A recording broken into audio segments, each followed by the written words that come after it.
মামা ওইটা খাওয়া যায় না? এই যে ফলটা। হ্যাঁ,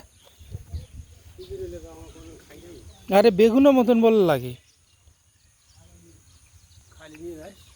না না, আমি এটা দেখছি, মানে এটা বলে বেগুনের মতন লাগে এই যে ফলটা। হ্যাঁ হ্যাঁ, এটা গাছের গাছের কলা আছে না? হুম, বাসায় এগুলো হলো ফালায়। এগুলা ফেলায়? হ্যাঁ, এটা তো পুরা কাটা কাটা গাছ, এটা বলে খাইলে বেগুনের মতন লাগে, বেগুনের মতন লাগে।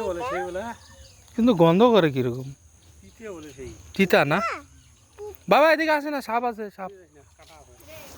হ্যাঁ হ্যাঁ, কোথায়?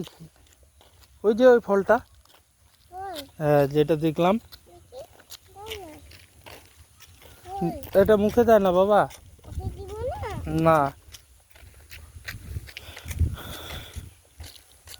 গাইস, এই যে ঘুরতে বেরোয়েছি, আমার এই ছোট মেয়েকে নিতে আসছিলাম শিলিগুড়ির থেকে। দিনহাটাতে জ্বর, সর্দি, কাশি, তো খবর পায়ে আসছি মেয়েকে নিতেই। তো এটা আমার মামার বাড়ি, এখানটায় একটু ঘুরছি, মেয়েকে নিয়ে বেরোচ্ছি একটু ঘুরতে। বলে বাবা একটু নদীর এই সাইডে যাবো, ব্রিজের এখানে। তাই আসলাম, মেয়েকে নিয়ে একটু হাঁটায় হাঁটায় নিয়ে আসছি, ক্যামেরাটা হাতে দেখে। এখানটাই পাশেই বাড়ি, অল্প হাঁটতে লাগে, তার জন্যই আর কি হাঁটায় নিয়ে আসলাম। কোথায় বাবা নদী? হ্যাঁ এই তো নদী। হ্যাঁ, জল ভরতে গেছিল। ও, তুমি কি জানো মা, আমি যে এই নদীতে কত ছিলাম, দিন রাত পড়েছিলাম এক সময়।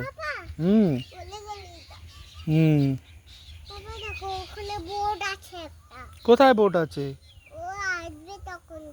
আরে ওটা বোট না রে, ওটাকে ভুরা বলে, ভুরা। আগে তো আমরা ভুরা বলতাম, ওই কলা গাছ দিয়ে বানায় ওইটা। হ্যাঁ ওটা তো অন্য জায়গায়, ওগুলাকে বোট বলে, এগুলাকে কলার ভেলা বলে, অনেকে ভুরা বলে, বুঝছো? হ্যাঁ, তুমি ছান করবা বাবা? সাপ আছে? সাপ তো সব জায়গায় আছে, তুমি ছান করবা বাবা? ও ছাপ আছে, তাহলে ছান করবা না, তুমি কলে ছান করবা। হ্যাঁ আচ্ছা, টাটা করে দাও বন্ধুদেরকে, টাটা। টাটা, হাত দেখাও। হ্যাঁ, আরে ভালো করে হাত দেখাও। হ্যাঁ তাকাও। হ্যাঁ এবার টাটা করো। হ্যাঁ।